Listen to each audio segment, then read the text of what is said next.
ഈ കടന്നുപോയിക്കൊണ്ടിരിക്കുന്ന ഈ ഒരു സുവർണ്ണ കാലത്തിന് നമ്മൾ നന്ദി പറയണം. നന്ദി പറയേണ്ടത് ആക്ച്വലി പ്രേക്ഷകരോടാണ്. ഞാൻ ഈ പല ഭാഷകളിലും അഭിനയിക്കാൻ അവസരം കിട്ടുന്നൊരു നടനായതുകൊണ്ട് എനിക്ക് തോന്നുന്നു ഇപ്പോൾ സിനിമയുടെ വിഷയത്തിൽ കൺവിക്ഷൻ ഉണ്ടെങ്കിൽ, സിനിമയുടെ സബ്ജക്റ്റിൽ പൂർണ്ണമായും വിശ്വാസമുണ്ടെങ്കിൽ, അത് ആരഭിനയിക്കുന്നു ആരഭിനയിക്കുന്നില്ല എന്നൊന്നും കണക്കിലെടുക്കാതെ അതിന് വേണ്ട ബഡ്ജറ്റ് ചിലവാക്കി നല്ല രീതിയിൽ അത് കൺസീവ് ചെയ്യപ്പെടാനും അത് റിലീസായി കഴിഞ്ഞാൽ പ്രേക്ഷകർ തന്നെ ഇരുകൈ നീട്ടി സ്വീകരിക്കും എന്ന് നല്ല ഗ്യാരണ്ടിയും ഉള്ളൊരു ഇൻഡസ്ട്രിയായി മാറി ഇന്ന് മലയാളം.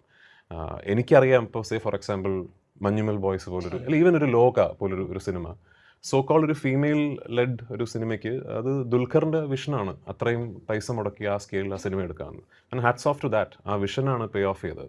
പക്ഷേ ആ വിഷൻ ബേസ് ചെയ്തിരിക്കുന്നത് മലയാളം ഓഡിയൻസിൻ്റെ മുകളിലുള്ളൊരു ട്രസ്റ്റിലാണ്. മഞ്ഞുമേൽ ബോയ്സ് പോലൊരു സിനിമ ഒരുപക്ഷെ മറ്റൊരു ഇൻഡസ്ട്രിയിൽ അത്ര എളുപ്പം നമുക്കൊരു പ്രൊഡക്ഷൻ പുൾ ഓഫ് ചെയ്യാൻ പറ്റിയെന്ന് വരില്ല. അതിനും പ്രേക്ഷകരോടാണ് നമ്മൾ നന്ദി പറയേണ്ടത്. ആ ഒരു അഭിരുചി, ആ ഒരു സിനിമ ആസ്വാദന രീതി എന്നേക്കും നിലനിൽക്കട്ടെ എന്ന് പ്രാർത്ഥിക്കുന്നു.